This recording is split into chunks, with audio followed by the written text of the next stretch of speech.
जय माता दी दोस्तों। देखिए, आज 17 अप्रैल है और 17 अप्रैल का दिन ज्योतिष के हिसाब से आज बहुत ही खास होने वाला है। आप के राशि के जो स्वामी हैं वो शनिदेव हैं और शनिदेव मीन राशि में उत्तर भाद्रपद नक्षत्र में विराजमान है। लेकिन आज 17 अप्रैल के दिन शनिदेव इसी नक्षत्र के चौथे चरण में प्रवेश करने वाले हैं। और देखिए, शनिदेव का कोई भी परिवर्तन क्यों ना हो, वो बहुत महत्वपूर्ण होता है। इसका सीधा प्रभाव सभी लोगों पर, हर एक चीज पर देखने को मिलता है। अब ये जो उत्तरा भाद्रपद नक्षत्र है, ये शनि का खुद का नक्षत्र है, लेकिन ये जो इसका चौथा चरण है जिसमें शनिदेव प्रवेश करने वाले हैं, उसके स्वामी मंगल ग्रह हैं।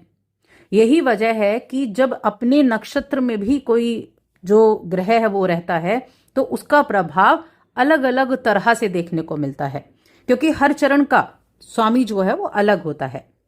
इस समय शनि और मंगल दोनों का प्रभाव आपको अगले 1 महीने तक देखने को मिलेगा, क्योंकि ये जो चौथा चरण है ये 1 महीने तक अपना प्रभाव देगा। उसके बाद जो शनिदेव है वो नक्षत्र बदल लेंगे। अब इसका जो प्रभाव है वो किस तरह से होगा, कैसे ये आपके भावनाओं में, आपके आंतरिक रूप से आपके जीवन में बदलाव लेकर आएगा, चलिए हम विस्तार से जानते हैं। देखिए, ये जो नक्षत्र है ये थोड़ा इमोशनली आपको कर देता है, थोड़ा गहराई से आप विचार करने लग जाते हैं, जीवन में बदलाव के अवसर आपको मिलने लगते हैं, या फिर आप रिसर्च की तरफ, स्पिरिचुअलिटी की तरफ आपका रुझान बढ़ जाता है। जो ऐसे फील्ड से जुड़े हैं, जैसे मेडिकल हो गया, साइंस हो गया, स्टूडेंट्स हैं जो, उनके लिए ऐसे क्षेत्र में सफलता मिलने के ज्यादा योग बन जाते हैं। और अब क्या है, शनि अपने नक्षत्र में तो है ही, साथ में मंगल का भी प्रभाव रहेगा। तो शनि क्योंकि अनुशासन का ग्रह है, मंगल ऊर्जा का कारक, तो इन दोनों का जब ये संयुक्त प्रभाव आपको मिलेगा तो ये आपको जबरदस्त मेहनत कराएगा। और इनका जो प्रभाव है वो किस तरह कुंभ राशि के जातकों को प्रभावित करेगा, किन किन क्षेत्रों में, चलिए जानते हैं। बस एक छोटा सा निवेदन है आगे बढ़ने से पहले कि अगर आप चैनल पर पहली बार आए हैं तो सब्सक्राइब करके जुड़ जाएं हमारे चैनल के साथ।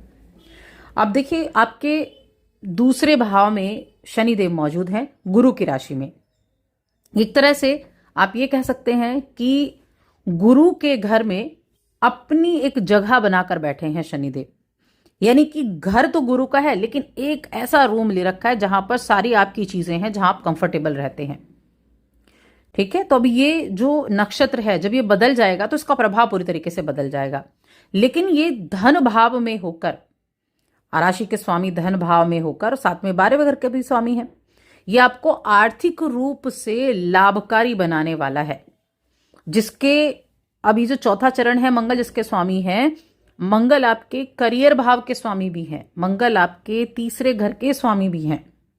तो एनर्जी बहुत अच्छे से आपको देखने को मिलेगी और ये भी आपके कामकाज में बहुत ज्यादा एनर्जेटिक होकर आप काम कर पाएंगे।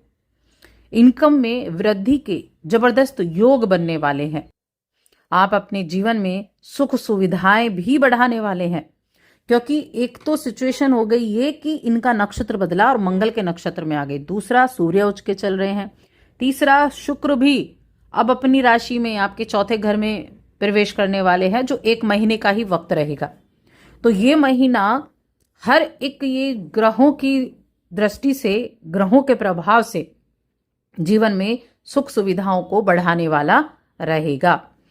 इस दौरान, इस 1 महीने के दौरान कुछ प्रॉपर्टी खरीदने का विचार भी आपके लिए बन सकता है। और अगर आपने विचार बनाकर रखना है, आप अब रखा है कि आप प्रॉपर्टी वगैरह कुछ खरीदना चाहते हैं, तो वो आपके लिए सफल रहेगा। ये समय आपको किसी प्रॉपर्टी वगैरह से लाभ दिलाने का बड़ा अच्छा योग बना रही है। अब शनि के पास ना 3 दृष्टियां हैं, एक है तीसरी, एक है 7वीं और एक है 10वीं। अब तीसरी दृष्टि दूसरे भाव से चौथे घर पर जाती है, जहां पर शुक्रदेव होंगे। शुक्र पर शनि की दृष्टि जाएगी। एक वो दैत्य गुरु शुक्राचार्य हैं, चौथे घर के स्वामी भी हैं, तो अच्छे रिजल्ट आपको देखने को मिलेंगे। दूसरा, आपके अष्टम भाव पर दृष्टि जाएगी, तो अपनी हेल्थ का थोड़ा सा ध्यान रखना होगा। हेल्थ संबंधी कुछ दिक्कतें आपको देखने को मिल सकती हैं, इसलिए हेल्थ का ध्यान रखें। फिर जाती है 10वीं दृष्टि जो 11वें भाव पर जाएगी। तो यहां 11वें भाव पर जो दृष्टि गई ये अच्छे रिजल्ट दिलाने का काम करेगी, मल्टीपल सोर्सेज की तरफ आपको लेकर जाएगी और एनर्जेटिक आप होंगे ही। हर काम को करने की जल्दबाजी भी रहेगी, हर काम को करने का एक पराक्रम भी आपके अंदर देखने को मिलेगा। जोखिम लेने की प्रवृत्ति आपकी बढ़ेगी।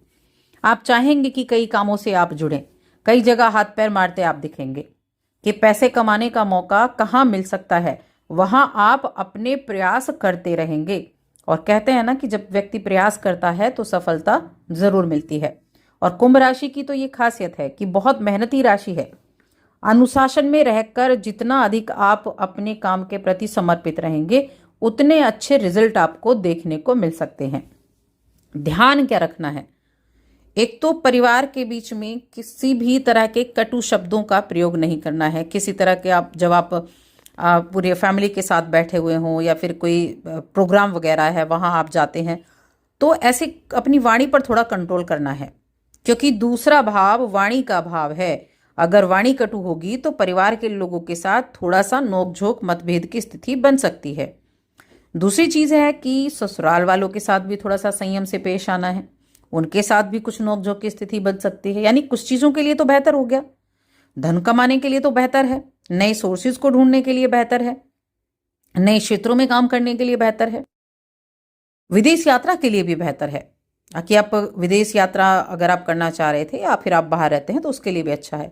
लेकिन कुछ सावधानियां भी रहती हैं, तो हेल्थ का ध्यान रखना है। कुछ भी इशू अगर होता है तो उसको अवॉइड नहीं करना है। अभी जो 10वीं जो दृष्टि गई है ना 11वें भाव पर, ये बड़े काम करने वाली है।